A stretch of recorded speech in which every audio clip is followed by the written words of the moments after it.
Anak laki-laki itu hanya melihat sebentar perlombaan, langsung tahu kecepatan mobil pembalap terlalu tinggi, menyebabkan mesin bekerja terlalu berat. Kalau ingin masuk tiga besar, harus segera mengurangi kecepatan dan menurunkan gigi. Tapi pembalap itu sama sekali tidak mendengarkan, tetap menginjak gas sekuat tenaga, karena dia sama sekali tidak percaya pada anak kecil, yang katanya lebih paham soal balapan dari dirinya. Akibatnya di detik berikutnya, dia bukan hanya kalah lomba, tapi juga membuat mobilnya rusak. Harus segera diperbaiki secara darurat, dan perbaikan itu memakan waktu hingga 3 jam. Padahal balapan selanjutnya akan segera dimulai. Anak laki-laki itu melihat kejadian itu, langsung meletakkan tangannya di atas mobil. Di detik berikutnya, semua data tentang mobil itu langsung membanjiri pikirannya. Dalam hitungan detik, dia langsung menemukan sumber masalah secara akurat dan bilang hanya butuh 10 menit untuk memperbaiki semua kerusakan. Karena anak itu adalah reinkarnasi dari pembalap nomor 1 di kehidupan sebelumnya. Dia adalah pria berbakat luar biasa dalam balapan, tapi karena iri dengki dari lawan yang licik, dia dibunuh dengan kejam. Pria itu mengira hidup gemilangnya sudah berakhir, tapi begitu membuka mata lagi, dia menemukan dirinya telah bereinkarnasi jadi anak usia 10 tahun. Hanya saja saat itu, tak ada yang percaya bahwa dia bisa memperbaiki mobil hanya dalam 10 menit. Tapi belum habis ucapannya, anak itu sudah keluar dari bawah mobil setelah memperbaikinya. Dia bilang bukan hanya sudah diperbaiki, tapi performa mobil juga sudah di-upgrade. Tapi mekanik yang melihatnya malah merasa anak itu belum memperbaikinya dengan benar. Tapi karena waktu balapan sudah tiba, wanita itu terpaksa membawa anak itu ke lintasan. Namun karena mobil yang sudah diatur ulang jadi sangat responsif, wanita itu merasa agak sulit mengendalikannya. Begitu balapan dimulai, mereka langsung tertinggal 1 menit dari lawan. Anak itu melihat situasi itu, langsung meminta wanita itu mengikuti arahannya. Kemudian,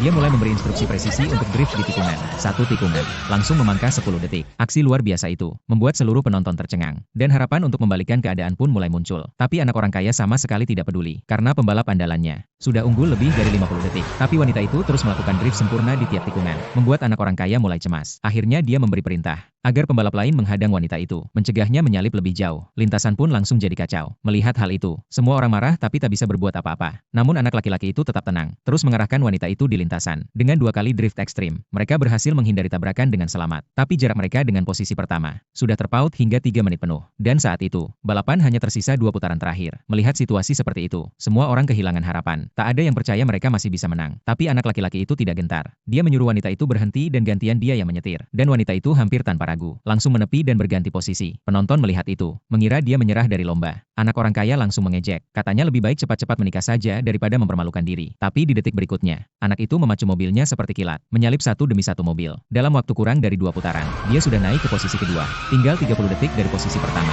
Anak orang kaya mulai panik melihatnya, langsung merebut mikrofon, menyuruh pembalapnya untuk segera mempercepat laju. Tapi pembalap itu santai saja, meyakinkan bosnya untuk tenang, karena dia adalah murid dari Raja Balap. Dan di tikungan terakhir, tidak mungkin anak itu bisa menyalipnya. Tapi anak orang kaya semakin gelisah. Instingnya bilang, anak itu belum menunjukkan kemampuan sebenarnya. Pembalapnya tetap santai, sambil menepuk dada dan berjanji, kalau sampai tersalip, dia rela mati di lintasan. Tapi